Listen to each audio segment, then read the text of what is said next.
Buenas noches, 22 horas en punto. Y estamos en vivo con ustedes para analizar el fenómeno mundial, no solo hispanoamericano, no solo sudamericano, no solo argentino, del cual no se para de hablar desde ayer. Javier Milei.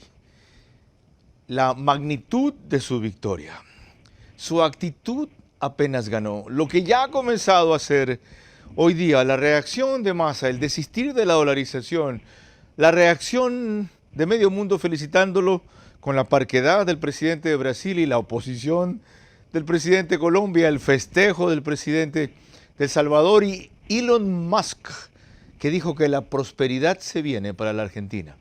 Bueno, no es una cuestión menor la que ha sucedido en ese país.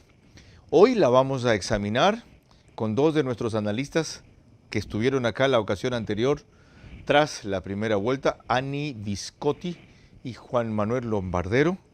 Desde Buenos Aires, Daniel Iboscus, uno de los más prestigiosos consultores políticos de ese país, y como testimonio personal el de José Alvear Campodónico, amigo íntimo de Milei, que ahora vive en el Ecuador, con quien compartió 5 años en Buenos Aires.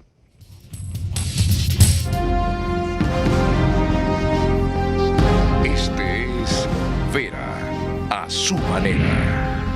Un comunicador que desde 1975 ha sacudido la televisión con formatos y estilos polémicos, sin ocultar sus simpatías ni jactarse de objetividad, pues el periodismo de opinión siempre asume una posición. Bienvenidos a coincidir o discrepar con Vera a su manera. Opinión con propósito. Democracia.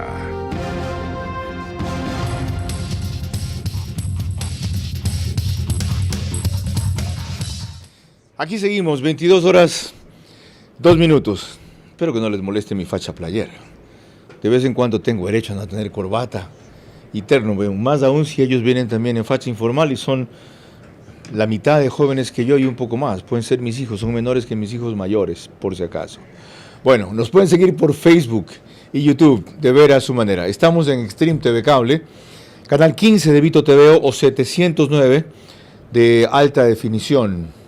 En DirecTV el canal es 194, Manavisión, canal 9 en Manaví, solo allá, bajo ese número, 9, señal abierta.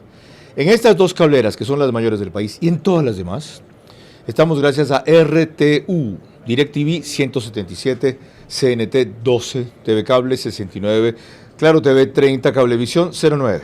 Radio 101.3 FM, Radio Centro, en audio y en imagen, para sus plataformas digitales. En Manaví, Candela con K, 89.3 FM. En Riobamba, la bonita del centro del país, 89.3 FM. Y en Quito, Radio Única, 94.5 FM. Mañana aquí, Esteban Bernal, quien se hace cargo de Creo y dicen que van a volver para poner en orden el país el 2025. ¿Con quién? ¿Con Guillermo Lasso? ¿Con Henry Cucalón? ¿Por qué? ¿Para qué? ¿Qué les hace creer que tienen expectativas electorales y cuál es el balance que hace Javier Bernal? Por cierto, uno de los mejores ministros salientes del área social, sobre todo. Del área económica, mañana va a estar todas las 2 horas, de 5 a 7 en Radio Centro, el economista Pablo Rosemena. El miércoles, tratamos aquí el gabinete de Daniel Noboa, que estará completo, me imagino, para ese día. El jueves de noche analizamos su mensaje. El viernes he invitado a el presidente de la Asamblea, por segunda vez, no sé si venga. Y está invitada también, si la ratifican en su función, la ministra de Gobierno, por supuesto por separado, Mónica Valencia. Adicionalmente, Roberto Izurieta, de quien se esperan definiciones más claras de las que ya dio inicialmente Coavisa la semana pasada. Hablando de más claras. ¿De quién creen que me acuerdo? Bienvenida, María Clara Triviño Martínez. Buenas noches. Muy buenas noches para ti, Carlos, y para todos nuestros amigos televidentes y radioescuchas que nos acompañan. Vamos a empezar este programa recordando cómo Juan Manuel Lombardero, uno de nuestros invitados centrales esta noche en el programa anterior, para analizar la llegada de Javier Milei en segunda vuelta, y no se equivocó en el giro que este debía dar.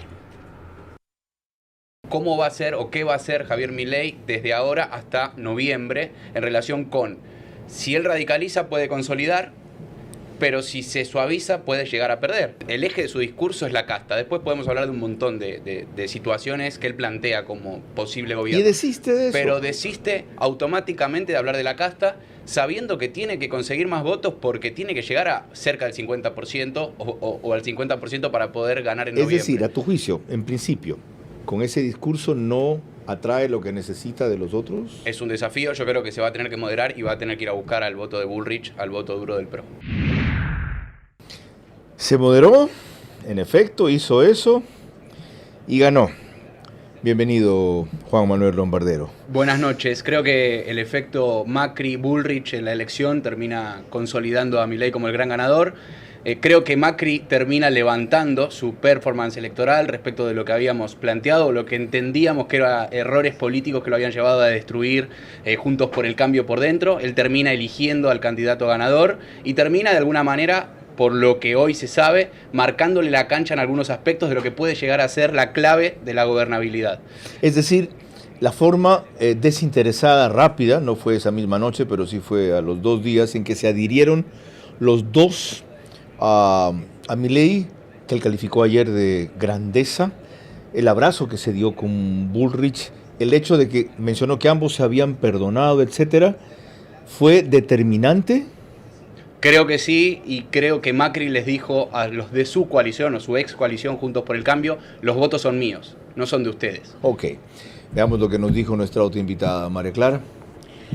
Prosigamos precisamente ahora viendo lo que nuestra invitada de esta noche, Ani Visconti, que también se encuentra en nuestro panel central, nos dijo sobre quién el que hoy es ya el presidente electo de la Argentina. Me parece que Milei igual es un ganador, siento que está haciendo como un juego de ajedrez, donde en las PASO logró notoriedad y acá se volvió oposición. Es la única desplazó, rompió a Juntos por el Cambio. Y ese era su objetivo en estas primarias. Y el objetivo tercero va a ser ganar. Él necesitaba tener notoriedad para poder ser hoy la oposición. Él no era oposición, él hace 2 años no era nadie. Él tenía que gritar para que la gente lo escuche. Y fue lo que hizo. Okay. Él gritó, él dijo todo lo que la gente necesitaba escuchar, el cansancio. Él logró identificación en la gente. Yo creo que Milei ahora lo que tiene que hacer es un poco mirar lo que pasó en Ecuador, ¿no? En vez de hablar del cambio, de ser el nuevo cambio, hablar de la nueva Argentina. Como hizo Daniel Noboa. Me parece que él puede empezar a jugar ese terreno de algo nuevo y contrastando el discurso de se acabaron los privilegios y no les voy a quitar derechos. Ani, bienvenida también, buenas noches. Aquí me llama la atención de por qué el abandonar, no desistir, el moderar su discurso radical y el adoptar otras posiciones no debilitó su voto firme por un lado y no hizo dudar al voto que quería atraer. ¿Cómo explicar que un nuevo Milei no decepciona a los que estaban por el furibundo y ese nuevo Milei genera confianza en los que no creían en él? ¿Qué operó allí? Bueno, primero, hola, buenas noches, gracias por invitarme. Y respondiendo a esta gran pregunta, creo que primero logró una alianza rápida y equilibrada, que esto es muy importante, fue equilibrada la alianza que hizo con Macri y con Bullrich. Hizo un pacto, o sea, se abrazaron en televisión al día siguiente y después bajó el perfil de ellos dos también, siguió el de él. Él bajó el perfil y me parece que con las cosas que fueron pasando en Argentina en el último tiempo, levantó el perfil real de Massa. Entonces, al levantar el perfil real de Massa, fue consolidándose cada vez más, porque la locura bajó un poco con el respaldo de Bullrich y Macri y expuso, sobre todo en el debate, a Massa. Ok, has mencionado el tema crucial, el debate. Daniel Iboscos, bienvenido. Acá coincidimos con lo que allá también evaluaron, que si no fue un desastre para Milei, el debate por lo menos lo perdió claramente, permitió que el otro tuviera la iniciativa, lo embarcó en su dinámica, parecía que lo estaba interrogando, lo acorraló, lo puso a la defensiva, un rato lo volvió a hacer iracundo, aunque no lo descontroló. Para mí fue una pelea ganada en 12 rounds que pudo tener un KO. Sin embargo, claramente esa es una percepción de clase media o de élites. ¿Por qué en la Argentina no fue determinante esa pérdida del debate de Milei? Y si lo fue, ¿por qué no influyó en el electorado? Bienvenido, gracias por acompañarnos allá, ya es el día martes. ¿Qué tal? Muy buenas noches, Carlos, y a todos los que te acompañan. Miren, es más fácil de entender lo que pasó en la Argentina, no es complejo.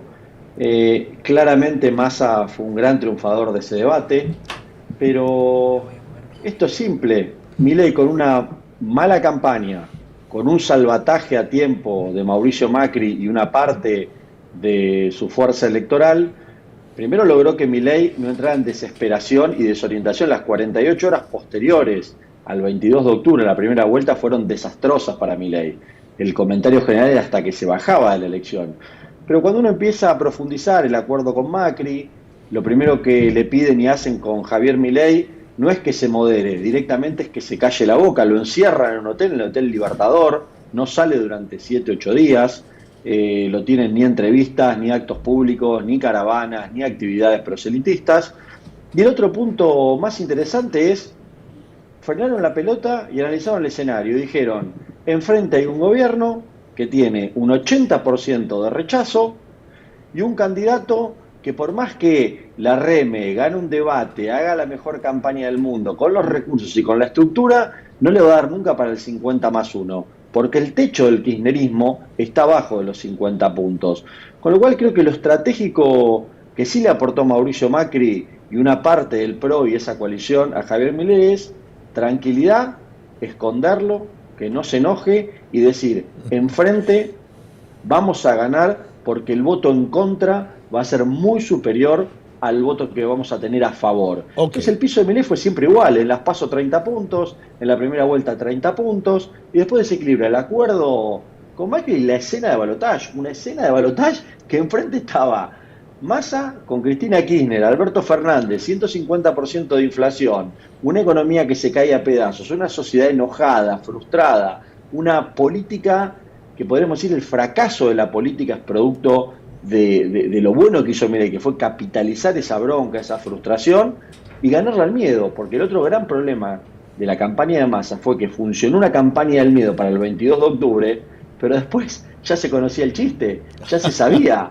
Esto es como te asustan una vez, te asustan dos, te asustan tres, te asustan cuatro, a la quinta decís, pará, ya te vi, sos vos. No.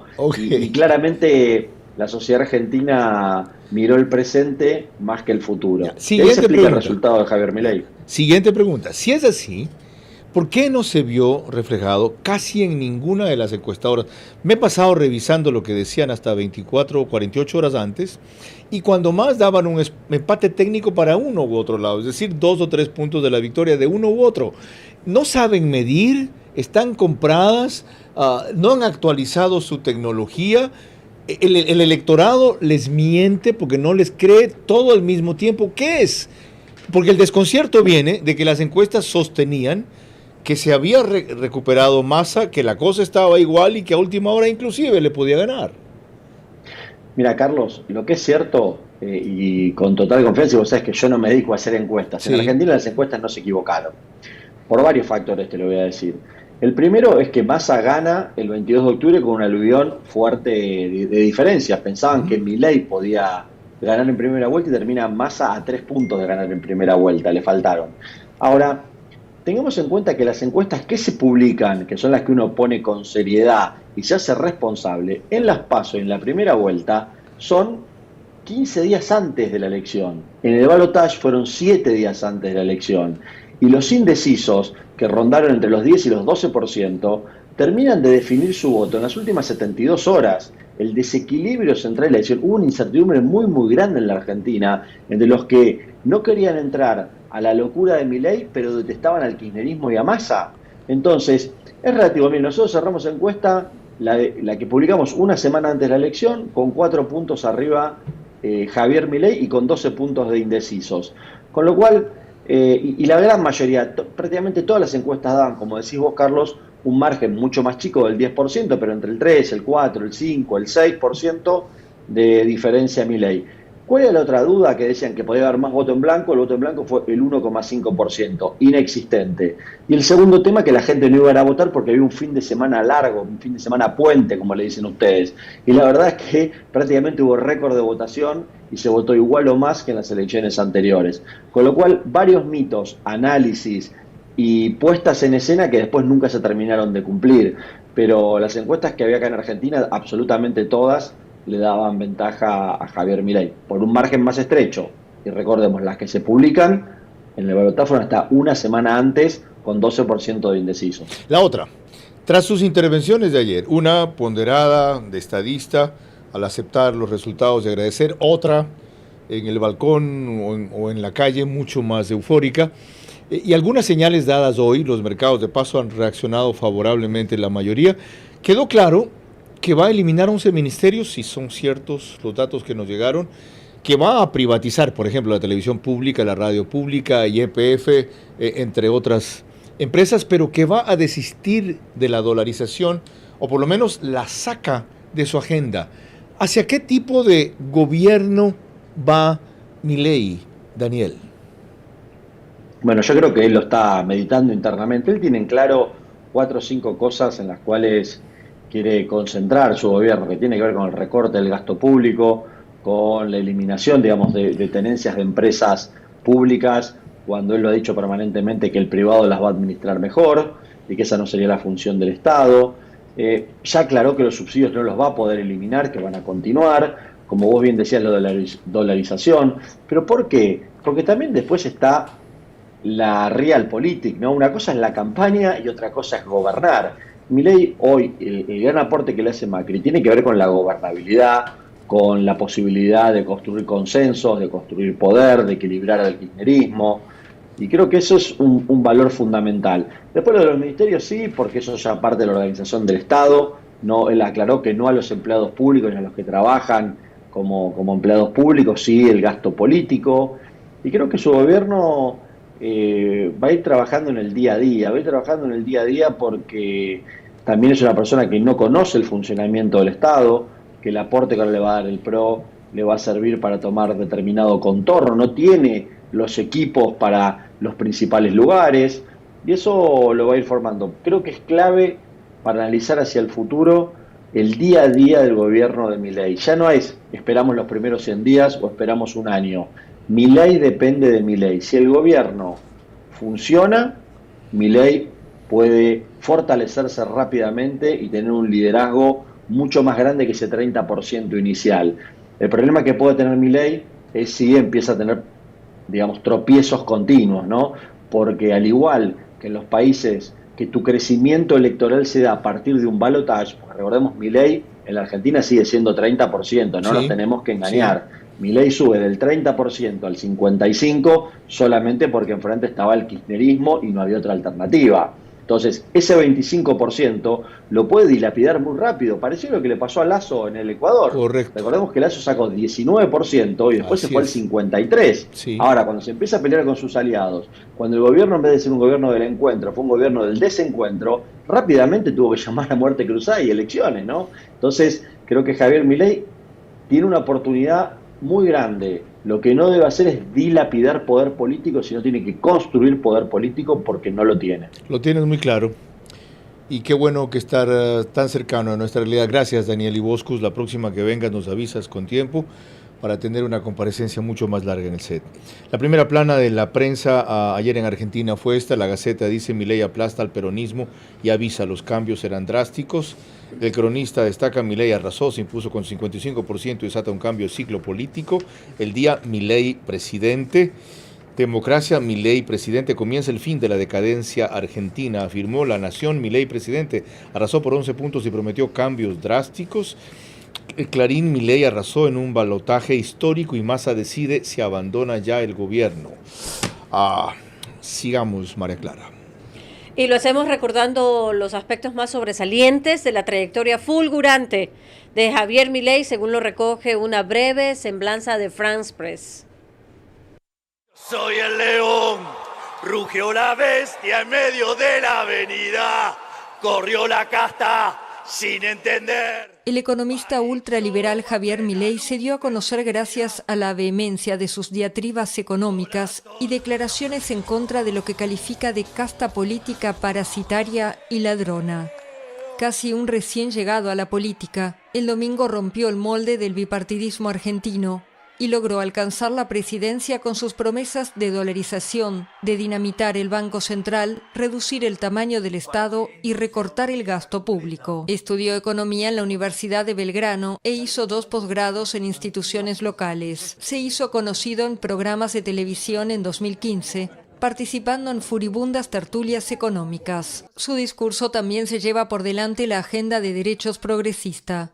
Niega que exista una brecha salarial entre hombres y mujeres, considera el aborto un asesinato. Tras una primera vuelta en la que salió segundo, Milei debió buscar acuerdos y apagar sus declaraciones incendiarias. Así consiguió el apoyo de la conservadora y anterior rival Patricia Bullrich y del expresidente liberal Mauricio Macri. Milei deberá asumir el poder el 10 de diciembre por 4 años. ¡Viva la libertad, carajo! Muchas gracias y a terminar con el kirchnerismo. Bueno, eso para quienes no están al tanto de lo que estábamos tratando. Antes de volver con nuestros panelistas, Ami Visconti, sin N, no es Visconti, además es con B grande, y Juan Manuel Lombardero. Miren lo que dijo Petro ayer, presidente de Colombia. Ha ganado la extrema derecha en Argentina. Es la decisión de su sociedad, triste para América Latina y ya veremos. El neoliberalismo ya no tiene propuesta para la sociedad, no puede responder a los problemas actuales de la humanidad. Y le contesta Nayib Bukele, ahora dilo sin llorar. 4 palabras. No es ningún secreto que los dos tuvieron un fuerte cruce, como lo tuvo Bukele con Guillermo Lasso también recientemente. Ani, de lo que he oído, el análisis desde el calabro argentino le resta mérito a Milei. Cualquiera que pasaba a segunda vuelta, en otras palabras, por el desastre de la administración peronista y por el hecho de que candidato era el principal responsable, que es el ministro de Economía, perdía, punto. Mira, a veces dicen, hay un dicho que dice que dato mata relato. Bueno, para mí, mi análisis es mi opinión, acá la realidad del país le mató al relato. O sea, Massa estaba mejor en oratoria, estaba mejor posicionado, mejor parado, era el experto, pero la realidad que vivía el país, hace 5 días antes del debate, Argentina se quedó sin nafta, sin gasolina. La gente recorría 11, y no te hablo de una provincia, te estoy hablando de Palermo Chico, había gente que recorría 11 gasolineras para poder cargar nafta. Y después ves al tipo que es responsable de eso, parado, con un nivel de seguridad, corriendo al otro. Por eso mismo, quien derrotó a Massa fue la realidad, no fue Milei. Milei fue el que le tocó. Bajó el perfil y lo expuso. Frente a la realidad, lo expuso. Ok. Yo estoy segura de eso, lo expuso. Y 4 días antes de las elecciones, se viralizaron videos de militantes de Massa golpeando, le fracturaron la nariz a una chica militante de La Libertad Avanza. Entonces todo el discurso de lo democrático, de los derechos humanos, se les cayó. Fue la realidad quien derrotó a Massa y no Milei. Y las redes sociales. Uh-huh. Y el cambio del electorado. Yo creo que hoy el cambio, hay que entender que el electorado ya es diferente a las elecciones o a lo que nosotros concebíamos como un mapa político tradicional. Milei entendió que su campaña iba por ahí, de hecho fue el candidato que más repercusiones y más reacciones generó durante toda la campaña. Y a mí me parece que el análisis político tiene que virar y tiene que transformar la mirada del electorado. Ya los votos no son de los partidos, los votos son de la gente, los votos son de la fila que estoy haciendo para entrar al cuarto oscuro y elegir un candidato, mi emocionalidad del momento y los nuevos líderes de opinión, Carlos, que están en las redes sociales. Y se da tanto crédito a las redes sociales cuando la AI o IA, la inteligencia artificial, puede hacer que yo diga cualquier cosa sin ser yo más que mi cara. Bueno, se da también en una crisis de representación fuerte, ¿no? Con lo tradicional. Entiendo que también las fake news se viralizan y se mueven mucho más rápido que las noticias reales y verdaderas y chequeadas. Ya, pero esas redes sociales, en el caso de la campaña, las manejó la estrategia de la campaña.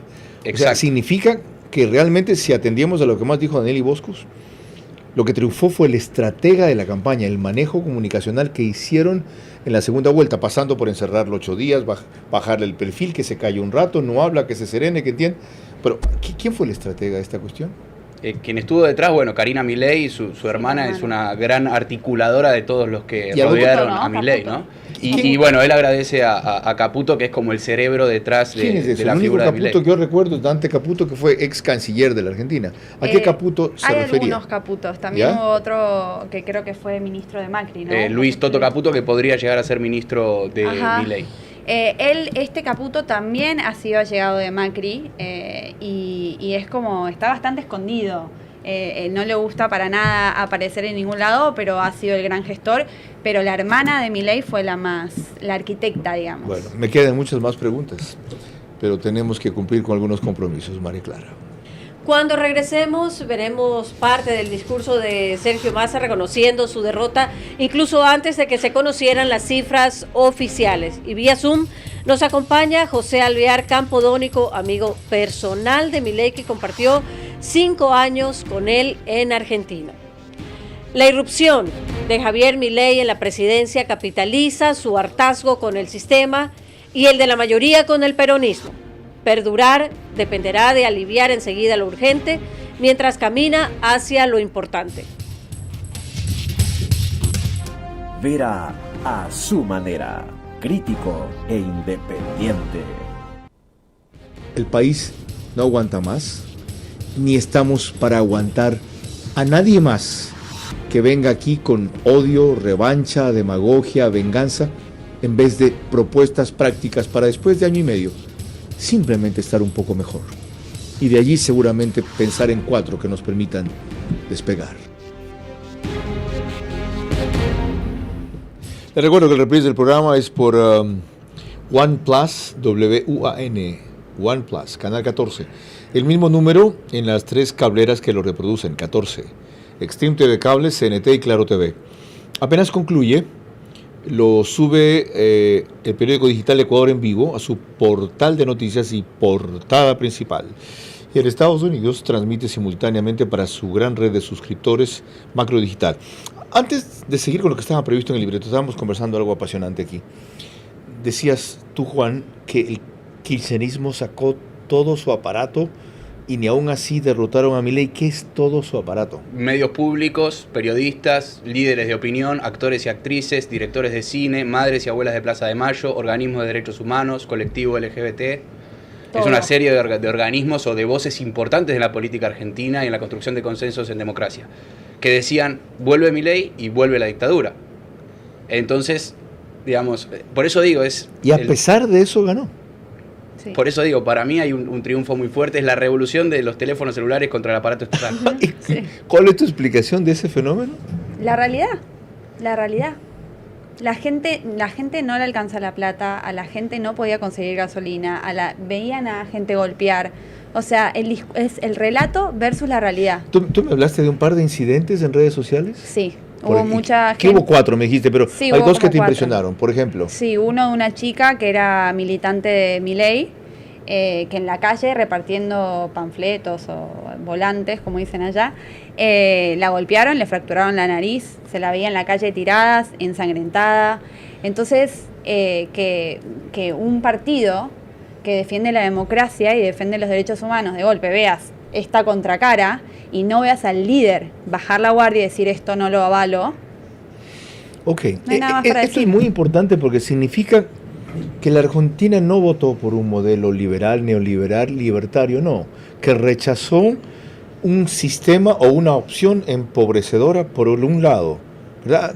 No tercera vía, nada de esa cuestión, y que simplemente Milei capitalizó el haber sido quien más se indignó contra lo que llamaba la casta, pero particularmente los chorros del kirchnerismo. ¿Eso es? Sí, yo no sé cuánto influye, Carlos, la corrupción. Sé que influye, pero creo que como decíamos recién, la inflación y el hecho de ya no llegar a fin de mes era un objetivo, no llegar al día 15 del mes. Ya no se puede comprar la casa propia, ya no se puede comprar el departamento. Pasó a ver si nos podíamos comprar el auto.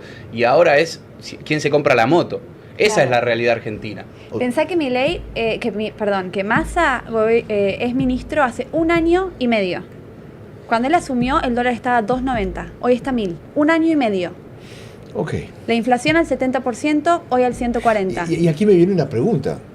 con esa realidad, ¿cómo pudo ganar Massa la primera vuelta? Si la realidad ya era igual de mala, se ha empeorado. ¿Cómo pudo ganar la primera vuelta? Por la locura de Milei, el miedo. Ok. Claro. Ok. Y porque la oposición también estaba mucho más dividida, ¿no? Sí. Y otra cosa importantísima es que lo que pasó ayer, después de que gane Milei, ¿no? Apareció el verdadero Massa. Un Massa que dice, a partir de mañana, lo que pasa en el país no es problema mío, es problema del próximo presidente. Ahí está su esencia. Hablando de Roma y Roma que asoma, María Clara. En efecto, veremos precisamente al ministro de Economía, Sergio Massa, quien sorpresivamente ganó en la primera vuelta, reconociendo su derrota en la segunda, aún antes de que las cifras oficiales trascendieran. La Argentina tiene un sistema democrático fuerte, sólido, y que además es transparente y respeta siempre los resultados. Los resultados no son los que esperábamos y me he comunicado con Javier Milei para felicitarlo y para desearle suerte porque es el presidente que la mayoría de los argentinos eligió para los próximos 4 años. Bueno, habrá mucho más que decir de este señor. Bastante lo han revelado aquí mis dos invitados. Vamos ahora a hablar del ganador. Alguien que lo ha conocido durante 5 años y vivió mucho tiempo en la Argentina es José Alvear Campodónico, político ecuatoriano. Últimamente lo han visto ustedes muy activo denunciando el atraco y el desastre eléctrico, pero esta vez vamos a hablar de su amistad con el nuevo presidente de la Argentina. ¿No parece un tipo irascible, en lo íntimo, descontrolado, difícil de manejar, complejo y complicado, Javier Milei, o es todo lo contrario, un volcán externo, pero internamente es un jardín primaveral? Descríbalo. Bienvenido, José. Carlos, buenas noches y buenas noches a todos los que nos siguen. Muy contento, como te podrás imaginar, de ver un amigo que se paró hace 10 años en Plaza Francia, que los amigos argentinos que están ahí deben ubicar perfectamente, y con un parlante empezó a armar una rueda de prensa de lo que iba a ser una verdadera revolución. Según Javier, pues no fueron más allá de tres medios, 3 personas, y míralo cómo logró entusiasmar y canalizar el descontento de todo un país. ¿Cómo es Javier puertas adentro? Javier es un tipo, yo diría que hasta cierto punto tímido, callado, es un tipo muy sencillo y es un tipo, y este es un detalle no menor, es un tipo que adora y ama a los animales, Carlos, y quien trata bien un animal, créeme, es un tipo muy humano. Ese es Javier Milei puertas adentro. Tiene una hermana que es Karina, que también tengo el agrado de conocer, que es una mujer que es hasta cierto punto su contención, es su cable a tierra y que se vuelve un referente para Javier. Ahora, Javier suena extrovertido porque por otro lado, cuando ya le toca exponer sus ideas, es un tipo vehementemente auténtico con sus convicciones. Y eso hace que la gente lo siga porque lo percibes honesto. Y como todo ser humano, puede tener errores, exabruptos, exageraciones, pero es un tipo bien intencionado. Ese es Javier Milei. Él pretenderá, conociendo tú su perfil cercano, liderar una tendencia en América Latina, generar empatías, solidaridades que de paso pueden consolidar su mandato, ¿o crees que se va a circunscribir internamente a poner la casa en orden y no preocuparse de los desaires de Boric, de las distancias de Lula, de los agravios de Petro, de la frialdad de AMLO, en fin, en esa parte, ¿cómo va a despuntar? Bueno, nosotros lo conversamos hace más o menos un año, cuando él ya estaba en campaña, y en la conversación fluyó el tema, y lo que conversamos fue la necesidad de que una golondrina no hace verano, Carlos. Es decir, es verdad que tiene serios problemas en Argentina y que se va a enfocar en resolverlos, pero él está claro de que esto es un proyecto regional, porque si no, entonces los rojos y los cuenteros del socialismo siguen predominando. Entonces, esto tiene que ser un eje regional. Hoy arranca el despertar de América Latina con las ideas libertarias y con un tipo muy ciudadano, muy común, que obviamente transmite, y muy preparado, y que obviamente transmite lo que el descontento y las necesidades del que está en la calle. Ahora tienes en Brasil al hijo Bolsonaro, tienes en Ecuador que estamos trabajando con un proyecto fuerte, y así tienes en Chile a Axel Kaiser. O sea, empiezan a surgir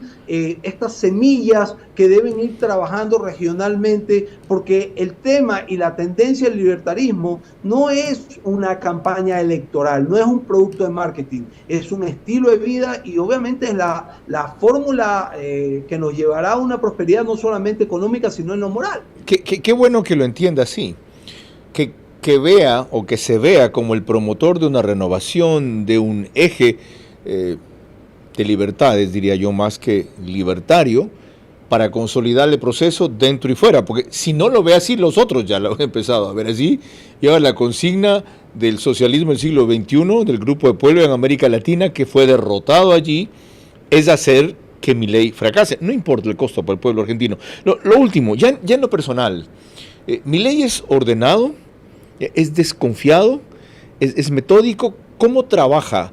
¿Se mueve en equipo? ¿Es capaz de delegar? ¿No? ¿Concentra? ¿Cómo trabaja? Es ordenado, es metódico, es muy disciplinado, yo diría que inflexiblemente disciplinado, y obviamente sabe delegar a gente, a personas de su confianza que se lo han demostrado con capacidad y lealtad. Por eso es que la hermana es una figura tan importante en su esquema.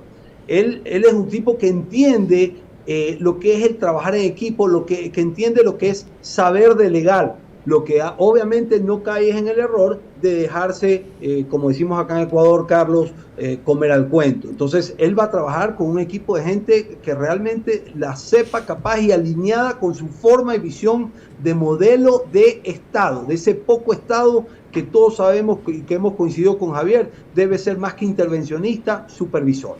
Gracias a José Alvear Campodónico. Ahora, gracias a ti, Carlos. Una buena noche. Avancemos un poco más con el análisis de lo ocurrido en la Argentina, María Clara. Y esto fue el día de hoy. El analista Andrés Borenstein le dijo a Ecuavisa que la moderación de Milei era un proceso en el cual había incidido notablemente Macri, por lo que tendría gran preponderancia en su gabinete y gobierno. Yo personalmente celebro que Milei haya estado moderado. Yo lo llamo el león herbívoro, ¿no? Porque Milei se llama a sí mismo el león. Entonces yo creo que Milei posible va a ser un león herbívoro que, por ejemplo, entre otras cosas, abandone el proyecto de dolarización. Y por último, creo que esa moderación también obedece a cierto coaching de Macri, porque el apoyo de Macri y de Bullrich no fue solamente un apoyo donde, bueno, los votantes de Bullrich fueron y votaron por Milei mayormente, sino me parece que hubo mucho coaching, y probablemente veamos en el gabinete, cuando se empiecen a anunciar los nombres, algunas personas que tengan como referentes al expresidente Macri y a la candidata Patricia Bullrich. Ani Biscotti, lo que se está diciendo ahí también, muy de costado, es que Milei va a ser manejado por Macri. No en esas palabras, eso está insinuando. Como gobierno. O más que eso, le van a atribuir en algún momento a Macri ser el presidente que gobierna y el otro el que administra, y van a querer provocar una ruptura, en vez de agradecer que el uno le ha trasladado su estructura, su votación y su experiencia, más todo lo que ustedes describen que hizo. Logró ubicarlo. ¿Cómo resolver ese problema en ciernes? Hay que ver si eso es un problema. Yo creo que Milei nos demostró en este camino de campaña que puede ser un león, pero también se calma y sabe medir y entender hasta dónde. Él no tiene estructura política y me parece súper, así como citó a Ecuador y supo mirar a Ecuador con el tema de la dolarización, me parece muy interesante ver la experiencia de Lasso, que por no querer pactar o cogobernar con Nebot, le pasó un poco lo que pasó, ¿no? Entonces me parece que está todo por darse. Él, yo creo y confío que va a ser cauto, porque sabe que no tiene equipo y porque sabe que el kirchnerismo desde la tribuna te desestabiliza. ¿Cómo manejarse conjuntos por el cambio de Macri, Juan Manuel Lombardero? Ayer a Macri le preguntaron qué le iba a aportar a Milei y públicamente dijo tranquilidad. que era algo que se venía hablando, ¿no? De cómo lo bajaba a tierra Macri a Milei. Pero hoy, en las últimas horas, esa tranquilidad se pudo haber transformado en enojo. Puertas adentro dicen que a varios posibles ministros o funcionarios de Milei que los iba a poner Macri, supuestamente, no pasaron por Macri. Es decir, Milei salteó de alguna forma y se puso en contacto con dirigentes, ex dirigentes de Juntos por el Cambio. Recordemos que en campaña Milei les dijo socialistas de buenos modales. Hay que tener en cuenta que puede ser un año conflictivo en materia política y sobre todo mirando el Congreso, Carlos. Milei quiere hacer una reforma estructural del Estado y para eso tiene que pasar por el Congreso, donde es tercera fuerza y una minoría muy escasa para ganar reformas y quórum. Y de hecho, quiero agregar una cosa. Soltaron nombres de ministros o de posibles ministros y después hubo un comunicado directo del grupo de Milei diciendo que él no va a nombrar a nadie y que va a mantener el hermetismo completo hasta el 10 de diciembre. ¿Tú dices que no va a haber conflictos? O sea, tan pronto el presidente gana, se cree emperador. Claro. Pasó aquí con Guillermo Lasso. Le voy a dar el voto de confianza de que como no tiene espalda política, va a tener que moderarse un poco. Vamos a ver hasta cuándo. Yo creo que no hay que esperarlo, yo creo que hay que advertírselo. Yo refiero que a Guillermo Lasso en sus primeros meses, cuando todavía consultaba, no sé si lo haga hasta ahora, llamaba, y esto lo dijo públicamente Ramiro García Falconi un sábado, sobre temas jurídicos, a pedir una opinión, se la daban, cada vez era más contraria a la de él, y su respuesta fue: te recuerdo, Ramiro, que el presidente de la República soy yo. ¿Para qué diablos me llamas a preguntar tu opinión? Si me vas a recordar que es lo que te da la gana. Bueno, ¿Vale, Clara? Al regresar tendremos más elementos de análisis para el programa de esta noche. ¿Por qué ganó y qué hará Javier Milei? La irrupción de Javier Milei en la presidencia capitaliza su hartazgo con el sistema y el de la mayoría con el peronismo. Perdurar dependerá de aliviar enseguida lo urgente mientras camina hacia lo importante. Vera a su manera, crítico e independiente. El país no aguanta más, ni estamos para aguantar a nadie más que venga aquí con odio, revancha, demagogia, venganza, en vez de propuestas prácticas para después de año y medio, simplemente estar un poco mejor. Y de allí seguramente pensar en 4 que nos permitan despegar. 22:46, estamos analizando el fenómeno de Javier Milei. ¿Por qué ganó y qué hará? Ambas preguntas han tenido respuestas. Nos falta un tema de ellas. Dolarización. Antes, esta es la primera plana en la prensa de mañana. Otro intento de revivir la Mariscal en Quito. La fiscalización marca las pautas del acuerdo legislativo. Lluvia de quejas tras entrar en vigor la norma. En Vía de la Costa no se puede ya rodar a más de 70 kilómetros y frente a ello hay un descontento enorme. Tienen razón. Esto va contra la lógica. Más despacio habrá más congestión porque más tiempo estarán los vehículos en ese tramo. ¿Ya? Simplemente hagan y ejerzan mejor control y educación. La tricolor y su afán de terminar bien el año. Mañana le ganamos a Chile. El Universo, primera plana de mañana. Mayoría tripartita depende de aliados en comisiones. Proforma de 2024 debe ser presentada en 90 días. Álvarez hace propuestas de reforma, se refiere al alcalde de Guayaquil, y Doris en viaje inaugural del metro de Quito, arranca el 1 de diciembre. El diario de Manabí, deuda del gobierno asfixia a los GAD, a Shakira le facturan 8 millones por fraude fiscal, el Palacio Judicial de Puerto Viejo, allí una jueza frena la rescisión del contrato, temen un repunto de afecciones por el niño y la Tri se juega con la roja. De paso aquí un pequeño detalle, de los puentes Bailey que se iban a comprar, nada, ya se echaron abajo los procesos contractuales. El ministro de Transporte César Ron anunció en este programa hace tal vez un mes que había encontrado 11 botados que los iban a reparar. El vicepresidente de la República ha permanecido callado cuando él se le entregó dar un informe y dirigir el sistema de prevención y preparación frente al niño. Se va a ir en 3 días sin dar un informe de eso que es fundamental, que avanzaron, que no pudieron hacer, que queda en camino, que no se podrá conseguir. María Clara. Volvemos al tema con el trasfondo crucial de todo el programa económico de Javier Milei y que era lo más importante y tenía que ver con la dolarización. Y las expectativas fueron enormes porque siempre sostuvo que era una necesidad a lo largo de toda la primera vuelta y en sus diferentes presentaciones. Además la defendía mencionando siempre a Ecuador y que Rafael Correa quería salirse de ella. El que sí quiso salir de la dolarización es el delincuente, el chorro de Rafael Correa. Por lo tanto, el vendehumo ese labura para políticos chorros como Rafael Correa.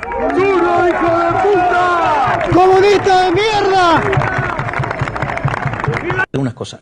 La dolarización en Ecuador fue, de hecho, la decidió la gente, no los políticos. Correcto. Punto 1. Punto 2. Hay un caso muy parecido a Ecuador que no lo hizo. Venezuela. Muy bien no le fue. Vamos por otra parte. No solo eso, sino que además, Ecuador es el país con menos inflación de la región. Y te voy a decir algo. El chorro de Correa quiso varias veces sacar la dolarización. ¿Y sabes por qué no pudo? Porque la dolarización era más popular que Correa. Es decir, la única política de Estado que tiene Ecuador es la dolarización, porque es el mecanismo por el cual no los roban más. Y además, en realidad, Ecuador creció un montón. Si tomás la base contra la que creció un montón. ¿El problema qué fue? Y el problema fue el desbande fiscal que generó Correa. Milei tiene claro eso respecto a la dolarización. Ahora, Juan Manuel Lombardero, ¿por qué no la va a implementar en Argentina? Porque 2/3 de los votantes de Milei no quieren dolarización. Es un estudio de Ana Iparraguirre que reveló el otro día en el programa de Carlos Pagni en La Nación, y sorprendentemente 2/3 de sus votantes no quisieran ir a un sistema ¿Qué quieren dolarizado. los argentinos respecto al dólar? Yo creo que hay un sistema de dolarización en curso que existe hoy en grandes operaciones, lo hablamos alguna vez acá. ¿De dolarización de hecho? De hecho, claro. De propiedades, de alquileres, de vehículos, automóviles, etcétera. ¿Es ilegal transar en dólares en la Argentina, comprar con dólares? Claro. Sí. Pero lo hace todo el mundo. Pero lo hace todo el mundo. ¿Y lo pena alguien? Se supone que tiene que tener una penalización. De hecho, por ejemplo, Carlos, entre otras cosas, el dólar que consigue la gente hoy es el dólar paralelo, el dólar blue, uno de los varios tipos de cambio que tiene la Argentina.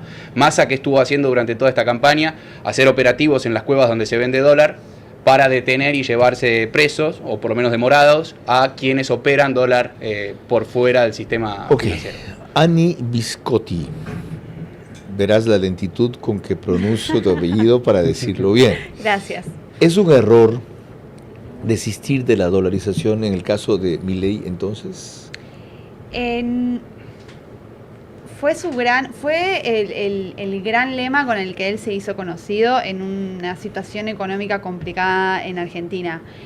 Hoy hay muchas cosas que él está empezando a decir, bueno, esto no era tan así, esto por acá voy a bajarlo un poquito, esto todavía tenemos que ver, y además para dolarizar, por más de que él quiera, él tiene que pasar igual por el Congreso. ¿Y eso es correcto? El haber moderado, desistido, reflexionado, ¿eso es responsable? Lo tenía que hacer para ganar. No, si no, no ganaba. Ok. Eso es como dijo Daniel Iboscos hace un rato en la Realpolitik. María Clara. Cuando volvamos ya en la parte final de nuestro programa, mis preguntas para nuestros panelistas centrales, sus últimas reflexiones y el comentario de nuestro director Carlos Vera. La irrupción de Javier Milei en la presidencia capitaliza su hartazgo con el sistema y el de la mayoría con el peronismo.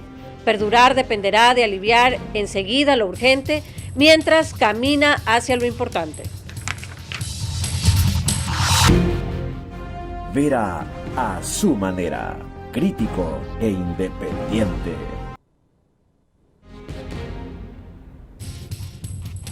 El país no aguanta más, ni estamos para aguantar a nadie más que venga aquí con odio, revancha, demagogia, venganza, en vez de propuestas prácticas para después de año y medio, simplemente estar un poco mejor. Y de allí seguramente pensar en 4 que nos permitan despegar. En 5 minutos concluimos, no sin antes alertar a la Secretaría de Prensa de la Asamblea Nacional respecto a la no acreditación de Radio Centro a la transmisión especial multiplataforma que nos aprestábamos a hacer de la transmisión de mando este jueves. Hicimos ya una cuestión histórica el viernes sobre la instalación de la nueva asamblea, que con todo orgullo lo digo, superó a lo que antes hacía la televisión convencional y ahora ha desistido de hacer. Ahora no nos han enviado el correo a Radio Centro para que nos acreditemos, se cerró la acreditación y nos dejan fuera. Espero que no sea por mí.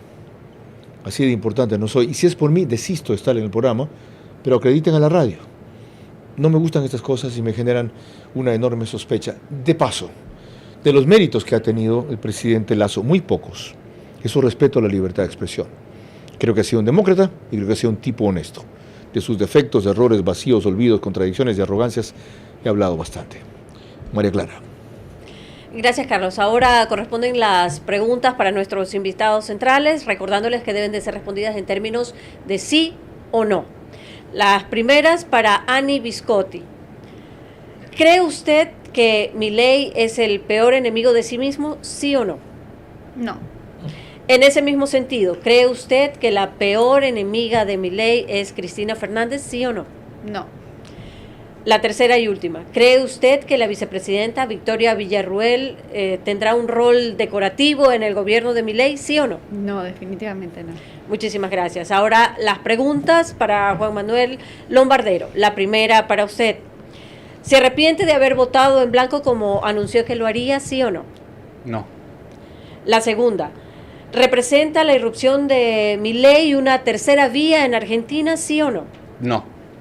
La tercera y última, ¿se terminó la posibilidad de superar la inestabilidad con un golpe de Estado en Argentina, sí o no? Lamentablemente no. Muchísimas gracias, Carlos. Todo lo que han contestado me da para otro programa. Annie Viscotti, gracias por concurrir. Juan Manuel Lombardero, igual. Yo prefiero hacia el final cerrar estableciendo parangones entre lo que pasa con Milei y pasa con Noboa. Porque respecto al resto, las preguntas que nos proponíamos de evacuar han sido contestadas. ¿Por qué ganó? ¿Qué hará? ¿Qué pasará con la dolarización? Se propone impulsar una transformación más allá de la Argentina. Javier Milei no tenía entre sus planes ser tan pronto presidente de la Argentina. Una cosa es que él haya dicho que iba a ganar, otra cosa es que él creyera que iba a ganar. Tanto que perdió la primera vuelta. Pero aprendió las lecciones e hizo lo que debía en la segunda, como dijo una de nuestras invitadas, para ganar.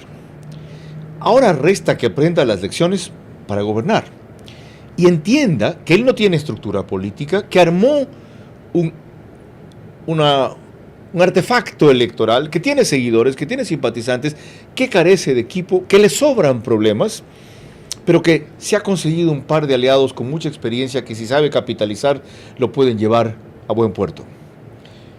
A Daniel Noboa le pasa en este país una cuestión parecida. Él se lanzó el 2023 para tener opción el 2025. De repente ganó en el 2023 y hemos examinado detenidamente por qué. Y tiene una vicepresidenta con la cual está encontrado. La vicepresidenta se fue a la transmisión, a la elección de Miss Universo en El Salvador a tomarse fotos con Bukele, en vez de quedarse aquí a armar el proceso de transición, mientras tiene una vicepresidenta, Milei, que acaba de declarar, esto se resuelve con una tiranía. Ya, ese tipo de cosas, en una opción nueva, que debe ser disruptiva, que no constituye todavía una tercera vía, como aquí se acaba de aclarar, sino la mejor opción o la menos mala de dos, para no escoger la peor, exigen echar un poco cable a tierra, dejar de oír las trompetas de la gloria y proponerse tener éxito en 4 años para luego pensar en lo demás. Allá, lo han descrito aquí en apenas 24 horas, han habido algunos traspiés, enconos, choques. Sí, el contacto con el poder genera ese tipo de ambiciones, de distorsiones. Y aquí, igual, pero mientras sean para rectificar bien. Desistió el presidente Daniel Noboa hoy día de nombrar a la actual ministra como de Economía, la pasa a Semplades y pondrá a alguien que tenga lo que tanto se requiere ahí, más peso, no necesariamente más experiencia. Puede haber otra mujer u otro hombre profesional que tenga más peso. Bueno, sobre lo demás, el presidente está advertido. Y yo, aunque les caiga mal, les parezca antipático, les parezca prematuro, digan no se han sentado y ya comienzan a hacer críticas de oposición, sí, porque después es muy tarde. ¿Sirve? Ya veremos. Pero mi conciencia la deja en paz y mi deber queda cumplido. María Clara. El día de mañana a las 22 horas en vivo estará con nosotros el ministro de Inclusión Social, Javier Bernal, Con él hablaremos sobre el futuro de CREO, organización política que promete regresar para el 2025 y por supuesto un balance del gobierno. Por ahora, gracias por su gentil compañía, que pasen buenas noches.